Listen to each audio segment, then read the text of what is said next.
Speaker recognizes Representative Oaks. Thank you, Mr. Speaker.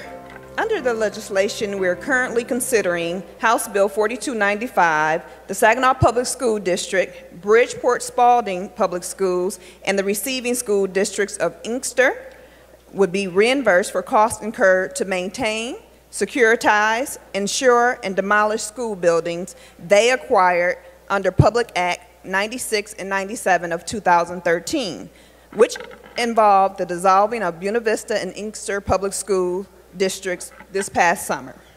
I'm very pleased to say that we are addressing this issue. Many of the receiving school districts are operating with structural deficits and enduring very difficult times.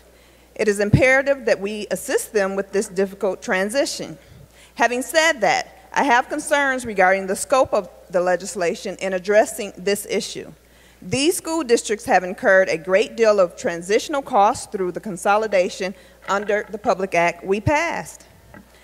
For instance, under Public Act 96 and 97 of 2013, it is currently estimated that Saginaw Public School Districts would receive slightly less than $500,000 in transitional funds over the next 4 years. However, the Saginaw Public School District estimates that they have incurred over $1 million in education and transportation related costs based on the bill we passed.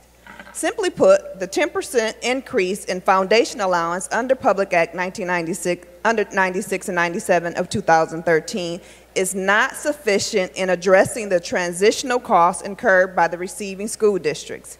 In the case of Saginaw Public School District, it fails to cover half of the education and transportation related transitional costs. Additionally, the 10% increase is dispersed over the 4-year period, whereas the receiving school districts have incurred many of these costs in the first year of receiving the additional students. Therefore, this 10% increase, as structured, forces the receiving district to absorb many of these transitional costs.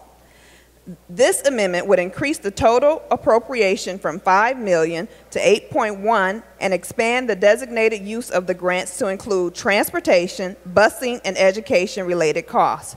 This amendment would ensure that the receiving school districts are reimbursed for the increased transportation and education-related costs.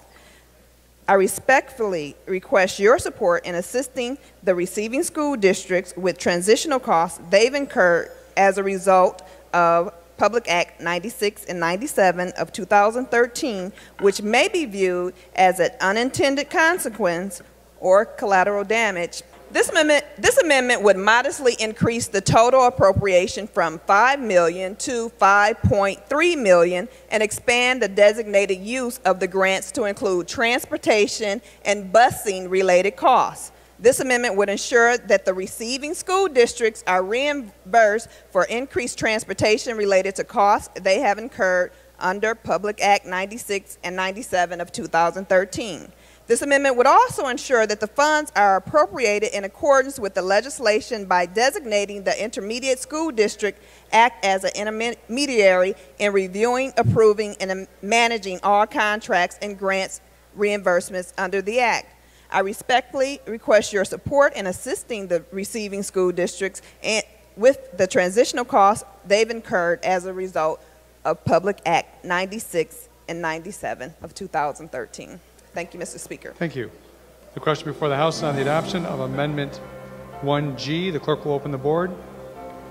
The amendment is not adopted.